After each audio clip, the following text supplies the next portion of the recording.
Welcome to Digital Learning Day. We're celebrating here at Boston Public Schools with the Digital Learning team. I'm Ed Considine, and I'm here with Liz Holman, Digital Learning Specialist.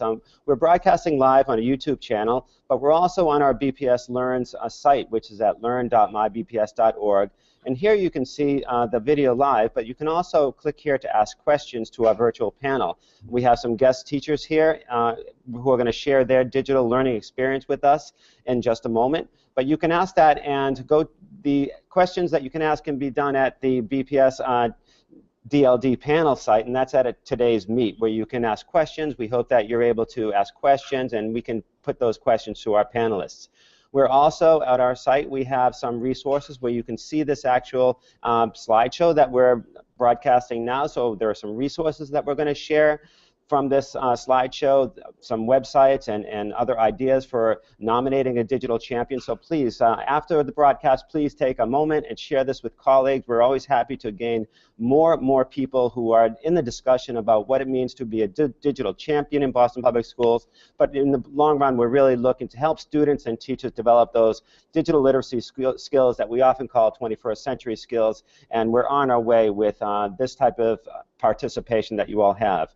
I do want to take a moment and talk about the exciting news of our new superintendent, Tommy Chang. We're really excited about having Tommy Chang as our new superintendent, and his support for technology integration in Boston Public Schools is going to be an exciting thing to see him develop.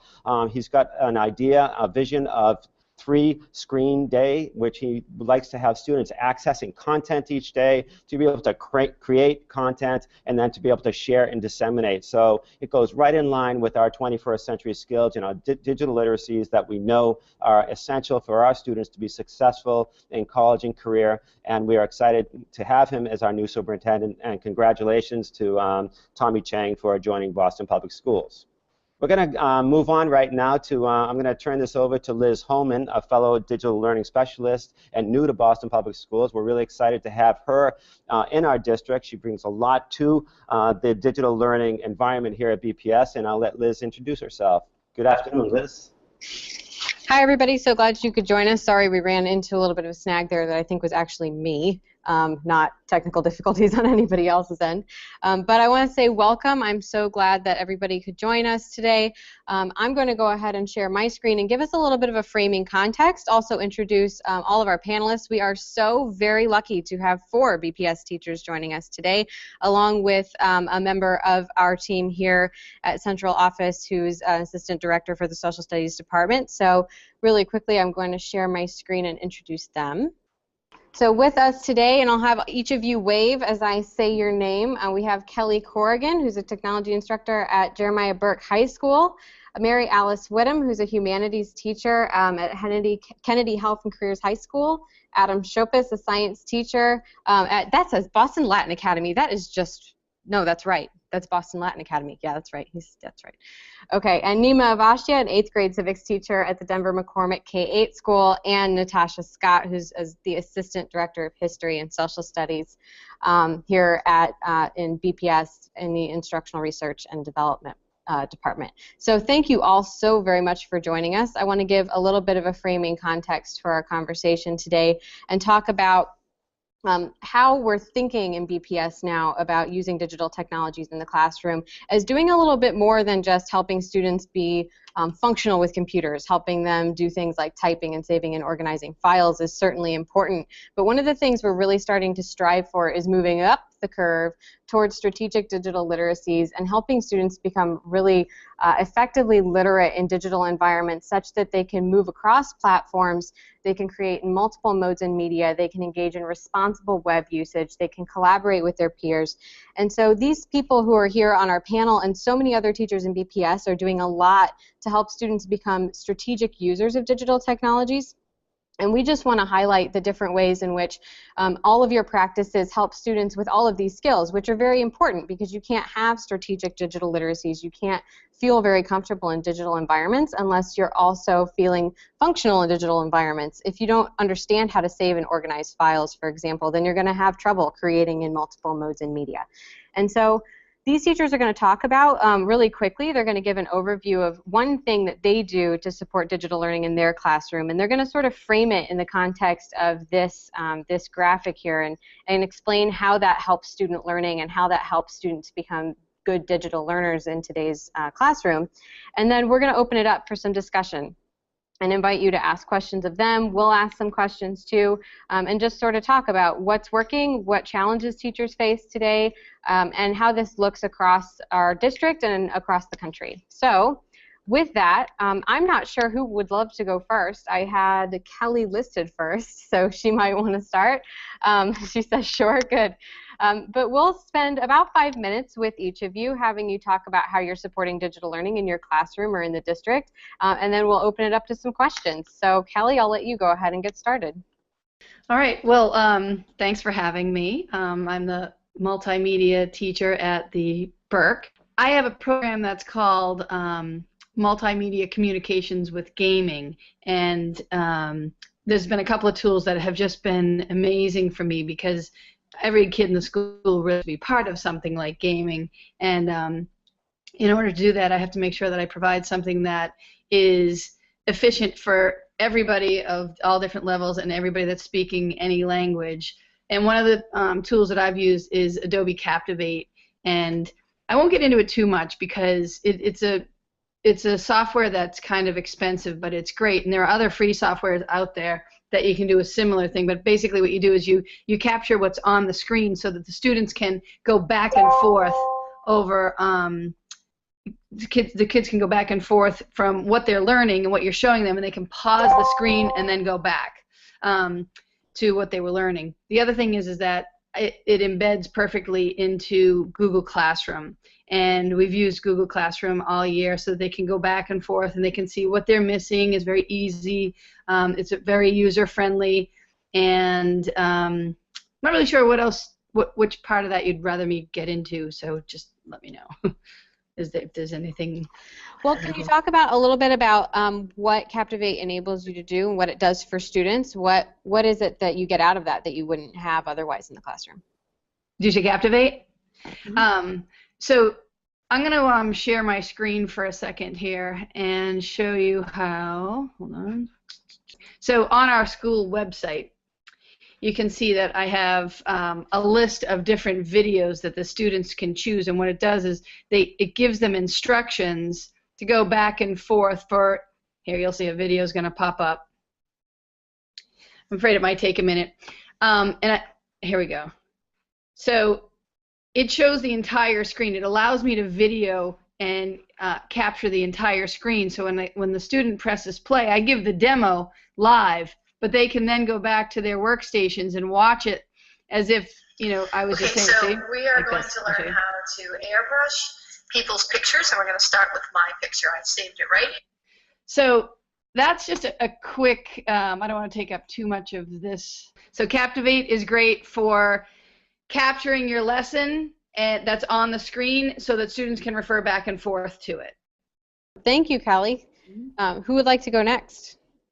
All right, Mary-Alyce, you're up. So Mary-Alyce Whittam again from the Edward M. Kennedy Academy for Health Careers. I am a 10th grade inclusion history teacher, and I'm going to share with you my website that I use to encompass a lot of digital learning. So I'm going to screen share and then just navigate and kind of walk you through how I use my website in my classroom. So this is really used as an online resource as an extension of my classroom. So on this website you will find, various mission statements, but I post all my daily and weekly plans so that students can access that material. I provide assignments and class resources as an extension activity. So if there are certain videos that I would like students to see or online resources, I can share that with them to ensure that learning goes beyond just my classroom. One resource in particular that we use or that I use in my classroom is Discussion Board. So for this aspect of the class, it's really meant to engage students with online communication, to prepare them to be effective 21st century learners, particularly to prepare them for college classes that might use, say, an online platform like Blackboard. So for me, going into college, it was the first experience that I had with that, and there is a learning curve. So I want to make sure that my students are prepared for that type of coursework when they leave Kennedy Academy. So in this case, students are required to post weekly current events. So they'll sign up for a particular week, and they will post current events from local, whether it be city, state, national, or even world news. And the idea of this is for them to choose sources of importance, choose stories of importance, so that they can, share what's going on in the world currently. It's not just a historical issue. So students will go on here and post a summary of an article, an analysis of why this story is important on a national or international scale, and a question for discussion. So students will then, from there, the rest of the class will be going on to comment and respond to the particular question. So, I'll give you an example of, this maternity hospitals, right? So certain questions will be posed to students, and they're required to respond to the question and then comment on what other students have said. Now, for me, this is meant to provide certain digital learning skills, whether that be online literacy or communication between classmates, critical thinking when it comes to the questions or posing the questions and the importance on a national or international scale, as well as responsible web usage. Obviously, you can see from these topics, there are some sensitive topics up there. So it's important that I engage students in appropriate conversations in dealing with these topics. This way, to ensure that when they get to that college level, they know exactly what they need to do.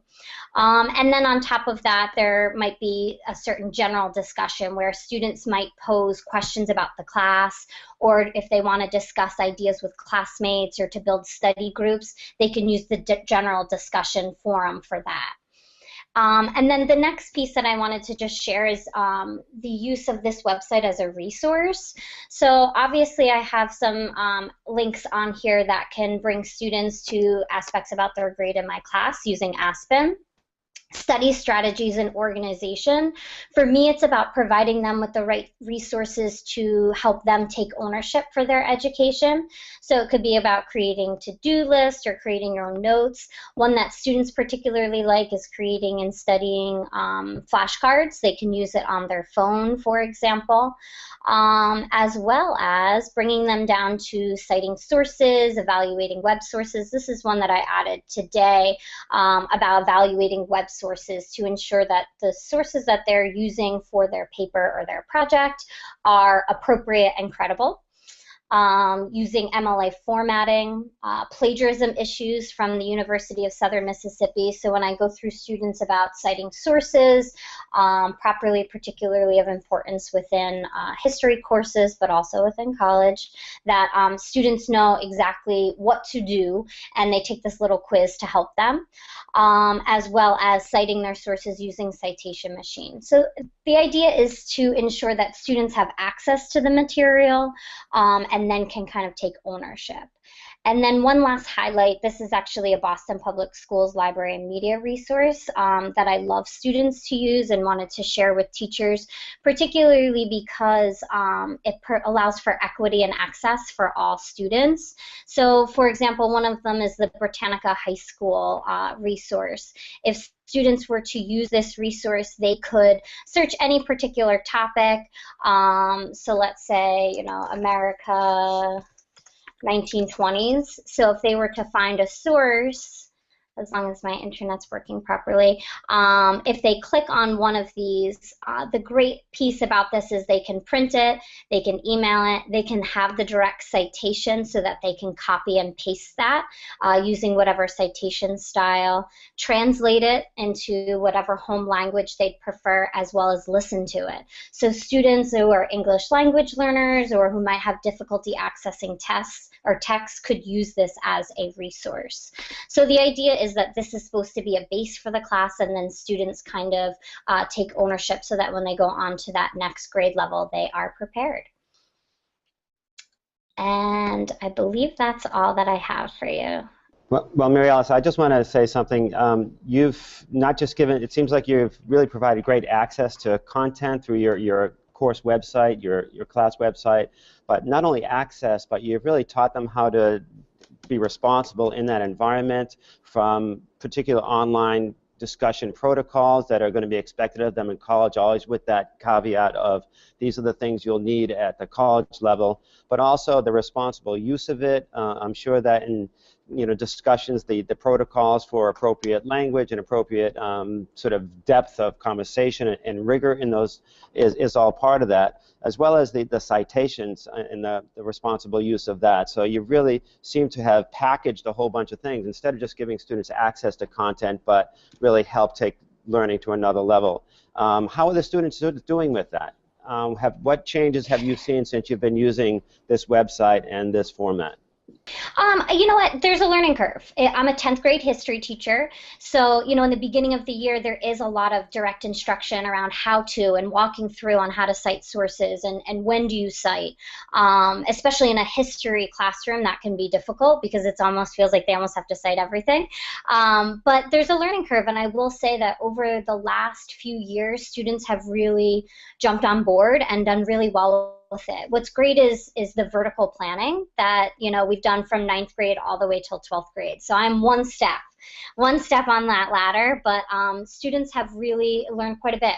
And you know what, it's wonderful, particularly the discussion board piece. It allows them to not only talk with each other, but other teachers will go on and communicate, providing different perspectives, which also help. So I'm going to turn it over to Nima next and have her share. I know she's been using Google Classroom this year and experimenting with some new things in her classroom, so I'm going to have her share what she's been up to next. Sure thing. Hi, everybody. So I'm going to do a similar thing where I screen share to walk you through Google Classroom. I'm a middle school teacher, which means there is a lot of the work around functional digital literacies that we are working on, because for a lot of my students, they haven't had a ton of experiences with technology outside of school, or if they have, it's a lot on their phone. It's a lot of internet use, but not a lot of creation of text or accessing text online. And so part of what's really powerful about Classroom is that it is a way to teach kids how to use Google Docs, which is something I think is really important as they move into high school. But it also creates a really nice community among students, and then also really gives me opportunities to work with them. So what you can see is sort of my classroom page here, which has all 4 of the classes that I teach. And this is really great as a teacher because it allows me to organize students' docs in a really helpful way. If I go into my drive, each homeroom has their own folder.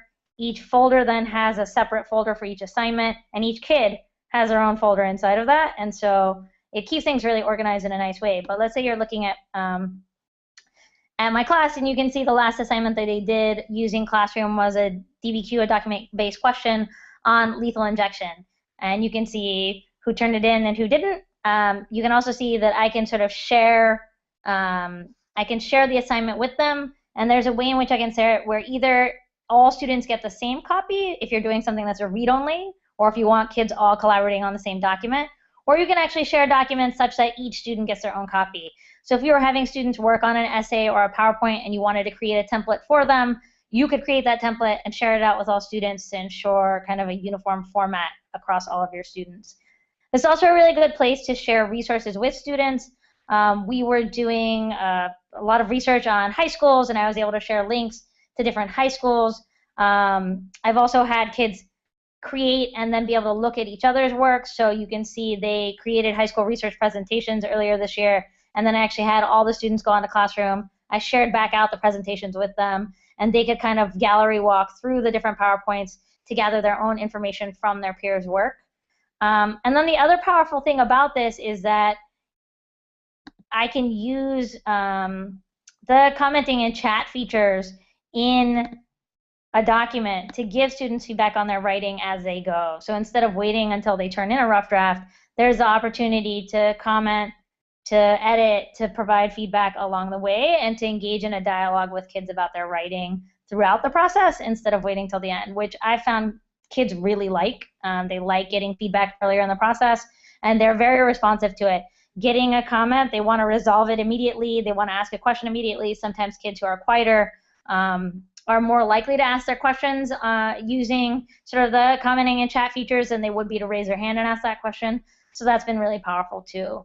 And as we go through the year, I think we have been able to move closer to the sort of the more strategic digital literacy where you are having kids collaborate more or where they're creating in multiple modes. But it's definitely, I would say, we're still striking a balance between supporting kids in just sort of like, here's how you type, here's how you create a document, here's how you share that document. That is a big piece of the work that we're still doing, even as we sort of push further into the strategic digital literacies.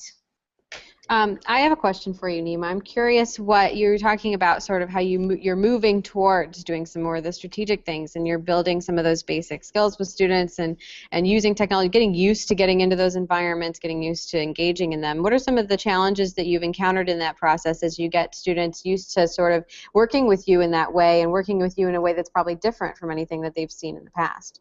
Yeah, so certainly there's like, I mean, one challenge is just like an infrastructure challenge, which is when you move to, we use Chromebooks, and so when you move to Chromebooks, if the internet doesn't work, nothing works because you can't get on to Google Docs if your internet doesn't work. And so kids' patience for that is not very high, and that's definitely been a challenge, which is like you're kind of stuck if you are halfway through an essay and then there's no internet for a day. It sort of feels like it's a wasted lesson. It's weird to be like, okay, now go back to paper and pencil, but half of what you wrote is already online. And we've been really working hard to actually move kids away from paper drafting and to like all your ideas go on the computer first. There isn't a paper drafting phase, which is hard for kids. That's not what they're used to, but it also is sort of when they're in 10th grade and they encounter Park on the computer for the first time. I don't want that to be the first time that they have to think at a screen. And I think that's been a challenge for kids. They are used to thinking, writing their ideas on paper, and then typing on a computer, but not thinking on a computer. So that's been a big shift for them. It's not easy. They're getting better at it, but I do think the blank screen is a little bit daunting. I think another shift has just been around how we use those chat and comment functions and how fast the turnaround time is going to be. I will get messages at like 11:30 at night that are like, can you read this right now? And I'm like, oh, I could, but I should go to sleep. And so I think the accessibility is really powerful for them. The idea that they can get feedback at any time, I think they really like, but helping them learn boundaries around that is something that we're still working on. Part of teaching web smarts, right, is that just because I can get on at any moment of the day doesn't mean I'm going to get on at any moment of the day, right? Awesome. Okay, well, we have one more teacher to hear from, and then we're going to have Natasha talk a little bit about how she's been supporting teachers in doing some of the work that these teachers are all doing, and then we'll turn it over for questions too. So I'm going to turn it over to Adam next. I'm Adam Chopis. I teach 7th grade at Boston Latin Academy. And I use pretty much the full suite of Google apps to run a paperless, cloud-based science fair. And we use the science fair both as the vehicle to teach them the basic literacy in making a Google Doc, sharing, etc. And we also use the Google apps as the primary way they complete their science fair projects. So I start with very simple, the teaching how to use docs and sharing, and as they work in teams of 4, they peer edit the writing they do as they go, and they use the comments feature in Google Docs to do that. As they proceed and gather data, they create spreadsheets with it, and they also convert those spreadsheets into graphs. And finally, at the end of science fair, rather than create a trifold board, they their teams create a Google presentation, which they both work on at school and at home. So, and the collaboration feature makes that much, much easier for them to do that when they're not in school, which is often difficult for 7th graders who maybe cannot take the bus to their friend's house or their classmate's house. They can all agree on a time when they get on their computers and work on their presentation. And so by doing this, we basically use no paper other than the journals that they keep along the way. They pick up some digital literacy skills and some tools that they can take with them. Moreover, when it's done, they have a portfolio of their work that's on their BPS Google Drive that can form the starting point for their inquiry the following year when science fair comes along. I use a number of tools to teach them the skills. Simple electronic handouts, which are handy because when you need to change one, you don't say to yourself, well, I'll have to remember to change that next year. You just change it right then in class, and they have the most updated version. I created also some video tutorials to take them through some of the trickier aspects of creating documents and managing spreadsheets, to create graphs, so that kids could watch the tutorials, pause them, go back, check it out again, which works much more efficiently than sort of the model and hope they get it method, where you show them once and then everyone has a question at one time. So that's the basic way I take them through science fair. When it's all over, everything gets assembled into one paper, and I use a rubric that has been put in a Google spreadsheet form to assess their live presentations. So it's the whole thing, start to finish, is in the cloud, and by the end they've completed their first start to finish legit science experiment, and they've also got a quiver of digital skills that they'll take with them through their 6 years at Latin Academy. And so that's science.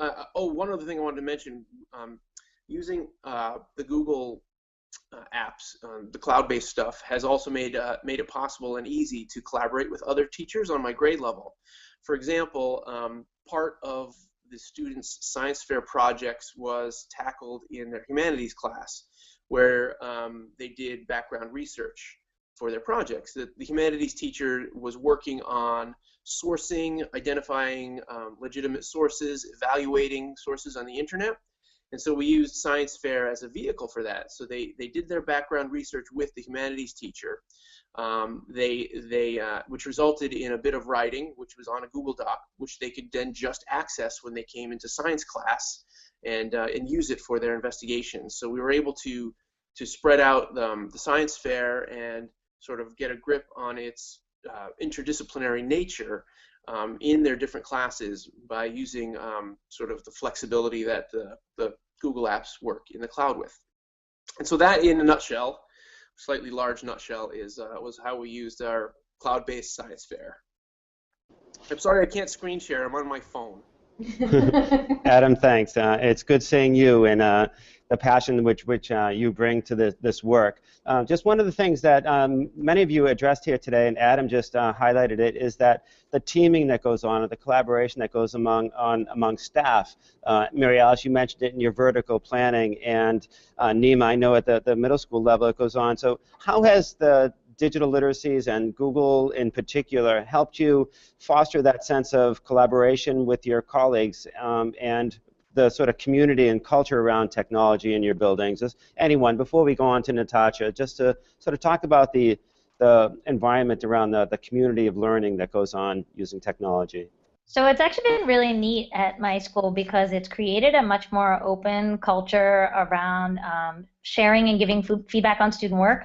It took a little while to figure out how to do it, but once I figured out that you could share an entire folder, like an entire class's entire assignment, so every kid's essay with as many other teachers as I wanted to, instead of doing it kid by kid.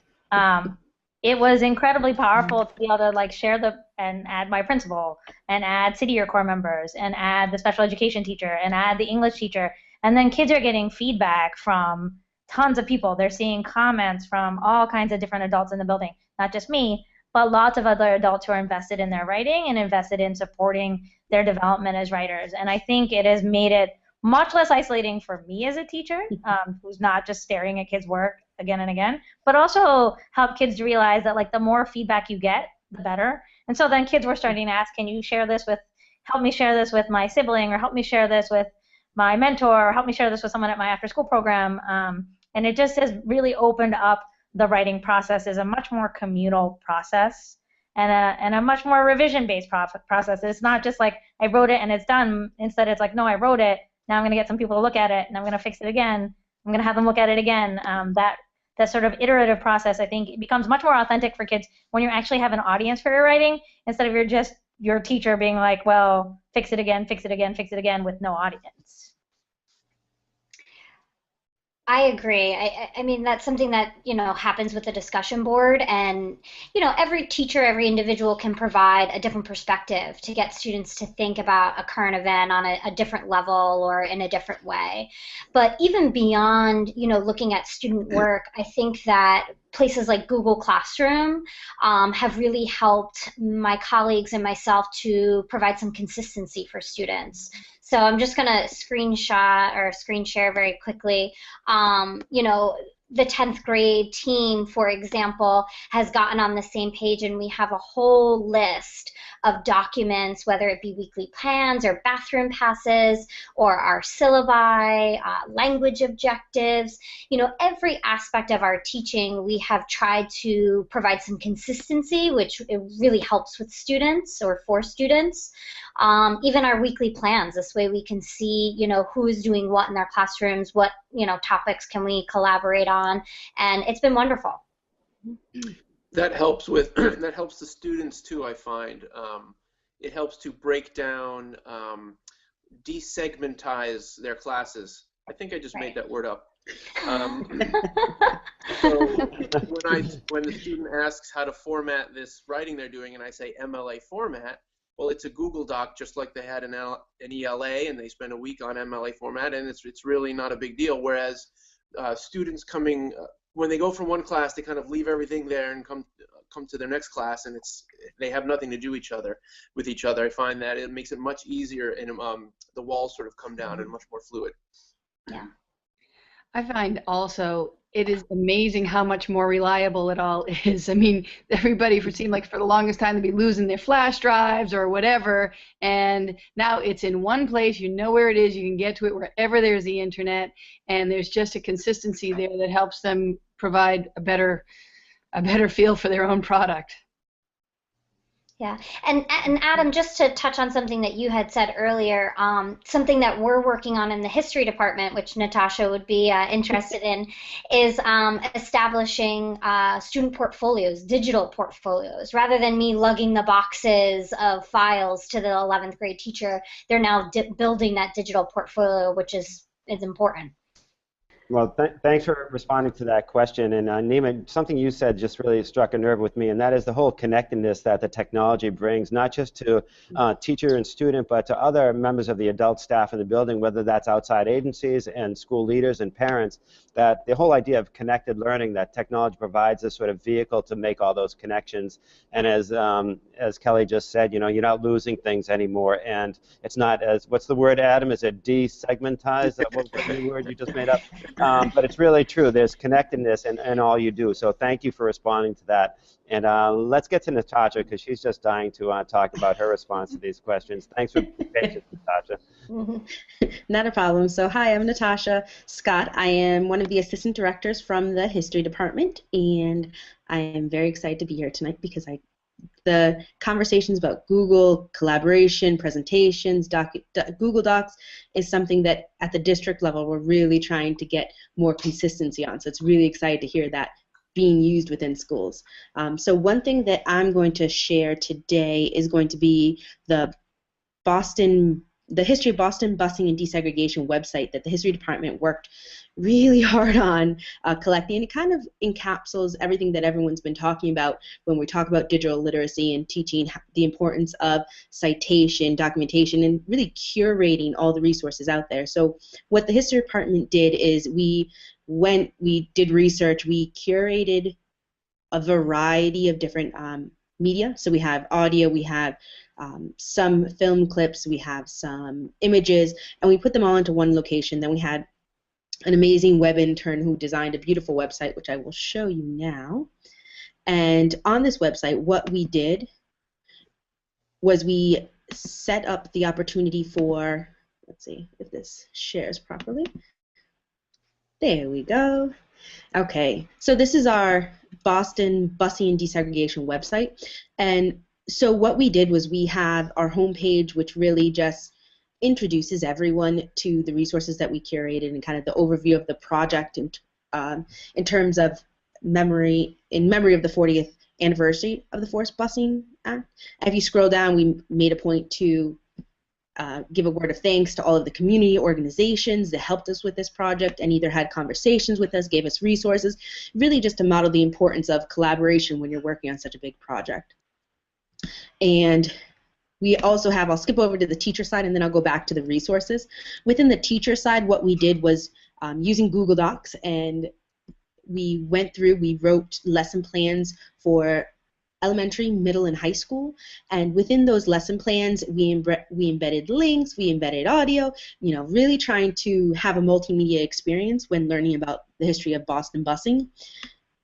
And again, it's great practice at our level too, when we were collaborating, kind of modeling the importance of using Google Docs. So as the history department was writing these lesson plans, we would comment on each other's work and really model what we want to see in schools and students as well. So when we get to the resources, this is where I get really excited because our amazing web intern Jenna introduced me to a website called ThingLink. I'm not sure if any of you know about it, but ThingLink, basically what it does is allows you to upload images. It could be images, and then you can embed different elements on top of the images. So when you scroll through our resource page, we have the original image. You can see we made a point to put the full citation at the bottom, and then you can see we've embedded other images from that same moment. We've provided a one sentence description.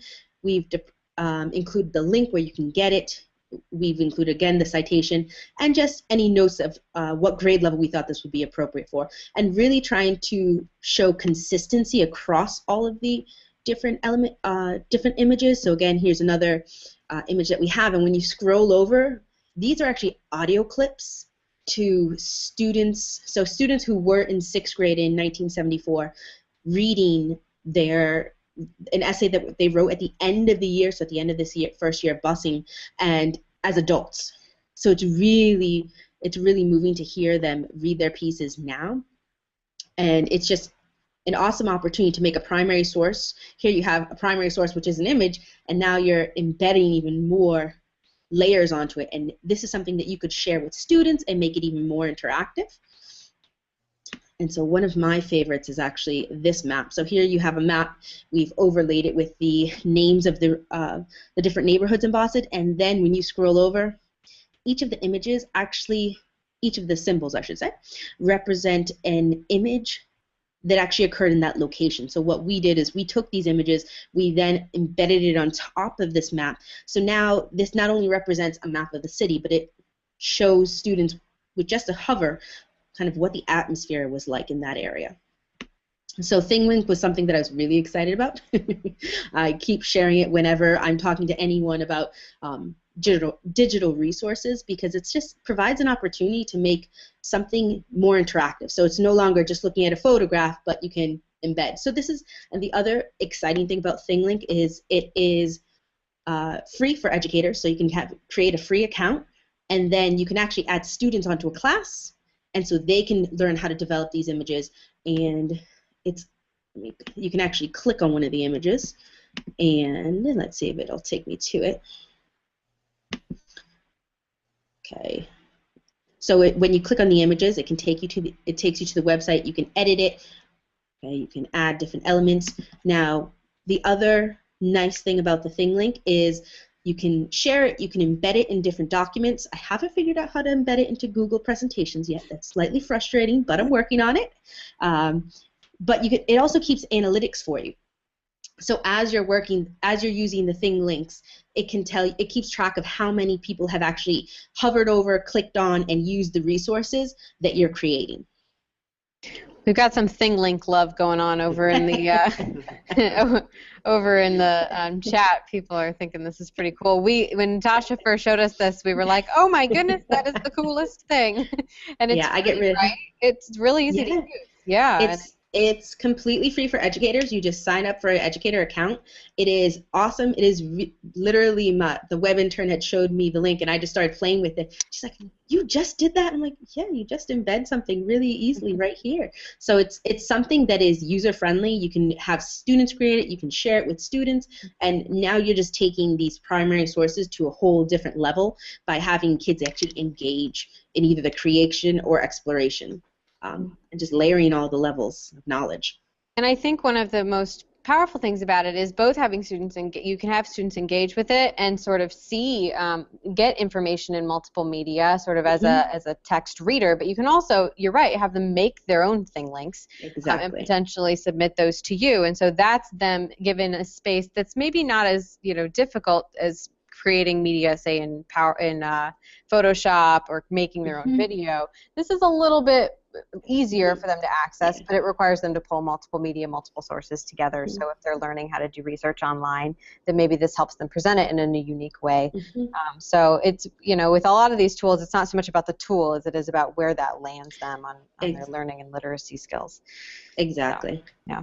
Having attended a Google conference last week that I thought was really important that they were saying at the conference is that the importance of sharing thinking, it's not just we want kids to go play with this, it's sharing thinking, sharing understanding, and how they represent that digitally.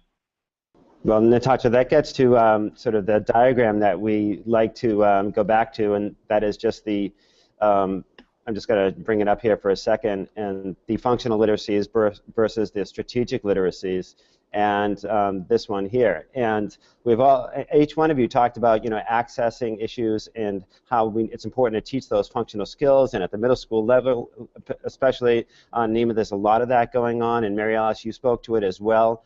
Kelly, you talked about a great tool and that gives students access and that ability to sort of review at their own pace and re-engage, but then there's this whole other level where they can not only access and engage but start creating, and we used to use a Bloom's taxonomy pyramid where we talked about the highest order of thinking being the creating stage, and that's really what students seem to be expected to do now. And so to have these tools and also the professional developers like yourself, Natasha, to sort of teach those strategic literacies to the educators that you serve, and so that carries on to their students, just seems to be taking some ground here and getting established in BPS. And I don't know how the other teachers on the panel feel about that Thin link, but it was exciting to see the potential for the creation part of it as well. Yeah, I'm excited. I think that's a great resource that I would love to utilize in my classroom. And thank you, Natasha, for sharing that with us. Yeah, I think it looks fantastic. Yeah. Yeah, I just fell in love with it, and so right now it's the first thing I share, and then I'm slowly but surely learning a bunch of new extensions for Google Chrome, which are great when we talk about the Chromebooks that Nima was mentioning. There's so many extensions out there that just make the thinking and the sharing just so interactive. So I think something that kind of working on putting together is a collection of those extensions to share with teachers and kind of model it too. So it's not just here's a list of different extensions that are fabulous, but here's actually how you can use them within the classroom and use them effectively. Well, we're always looking on the digital learning team. We're looking for ways to get that message out to Natasha, and we hope that we can collaborate with you and other people in the district to sort of help provide those resources. And Chrome apps are a great resource, and we don't know a lot about them, and so many of them are being used in our classrooms, yet they're in pockets of successes like many of the teachers we have here today.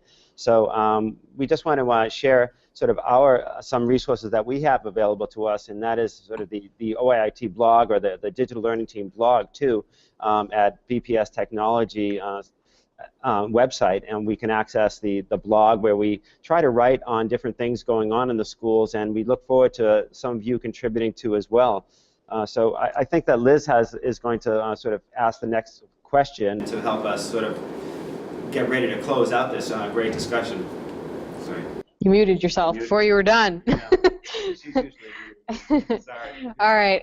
So I actually really quickly want to address a couple questions that came up over in the back channel before we kept going on the conversation. First, somebody was talking about SIS pages, and I'll just do a quick show of hands. Who among you have an SIS classroom page that you use on our panel? Okay, Adam has an SIS classroom page. I know that some people have used SIS pages to link to some of their other stuff. So because parents and students can access SIS, they can create a page in SIS that's a classroom page, and you can embed your Google Calendar there. You can link out to other course websites. You can link out to other resources. You can put links to assignments in there too. And there actually is a forum feature in Aspen where you can lead a classroom forum. And so I know that, and you can put that on your page too. So I know SIS has lots of possibilities for doing some of the things that these teachers are talking about, or at least providing sort of a landing space for you to put resources or archive things that you know parents and students are going to access or have access to. The other question that we got over in our back channel was a question about Doctopus versus Google Classroom. Have any of you used Doctopus on our panel? No? So Doctopus is like the old version of Google Classroom. And so for any of you who are using Doctopus, it created a sort of a spreadsheet back end where you could push an assignment or a document out to all of your students. Google Classroom actually eliminates the need for this, which is kind of nice. It manages this for you. So Google Classroom is kind of a way around needing to do the work that involved creating a spreadsheet and creating the process for Doctopus. And so we're doing a couple of things on Google Classroom this week for anybody who's interested. Nima has sort of given you a little bit of a rundown of how she's using Classroom, but we're also going to have a webinar on Google Classroom tomorrow, and that starts at 3 and ends around 4. We're going to have somebody on who's used Google Classroom a couple of times with her students. And then next week, also on Thursday from 4:30 to 6:30, we're having a workshop. So if you're interested in that, let me share my screen really quickly and pull up the information. We are going to have a number of events throughout March, the Spring into Google Learning series, and you can click here to get more information about that. Go to our DLT blog. There's information about the series there too. So we have lots of events going on around this, especially with relation to Google in March. So we would invite you to join us for those things and RSVP and come to some of our workshops, whether you come to the online ones or the other ones. So with that, I think we're running pretty low on time. I'm curious if anybody else has anything they want to add, or any closing thoughts or ideas or comments, or just celebrations of Digital Learning Day before we get going. I just had, a couple of resources I wanted to share for students that I've used in the past, as far as WeVideo or VoiceThread, Prezi. They've all been wonderful ways for students Google presentation so that they can interact and allow other students to interact with them, which has been a nice resource to have. So I just wanted to share that with other teachers. One resource that I have recently found, that one of the extensions is the Screencastify. It's one of the Google Chrome extensions, and what it allows you to do, it's again free to download from the Chrome library, wherever you download Chrome things from. But what it allows you to do is do a screenshot and capture what either is on your tab or on your whole screen, and you can do a voiceover with it as well. So just recently, a teacher was asking me how you access a certain level of the curriculum from an online resource, and what I did was I took them through I walked them through the steps on the screen, and it captured it, it made a little video, and then it shares automatically to your Google Drive. It saves it to your Google Drive, I should say, and then you can share out the link to the video. So that's a nice way to have for our students who already have Google Drives. It saves it, and you can share it, and as a teacher, it's a nice, quick way to show step-by-step how to do something. All right, I think we're going to go ahead and say goodbye. I want to thank all of our panelists for joining us. It was so amazing to have you on and to hear about your incredible digital practice. I think Ed and I are pretty convinced that we need to come see some of you in the very near future in action. And it was great to see your resources. I do want to let everyone know that this is recorded, and so it's going to be online on our DLT YouTube channel. You can access it at any time. All of you can share it with your colleagues. And you can access it whenever you need some inspiration or some good ideas. So it was really great to have you on. I'm going to let Ed sign off and say goodbye, and then we will see you next time, I'm sure. Again, thanks very much, folks. This has been an incredible learning hour for Liz and I, as well as many people watching, I hope. So thank you so much, and we will be out to see you all. Just a reminder, too, that we're trying to promote this community of learning in Boston Public Schools. We have a Twitter chat tomorrow at #BPSPLN starting at 7 o'clock, so please join us. We'll be talking about Digital Learning Day and, again, what makes a digital champion. And obviously, we have found several here tonight. So, again, thank you so much, and please stay connected with us, and we hope we can continue to support you and let other people know the great work that you're doing. So, signing off from the Digital Learning team, thank you so much for joining us tonight. Bye, all. Bye, everybody. Bye-bye. Bye.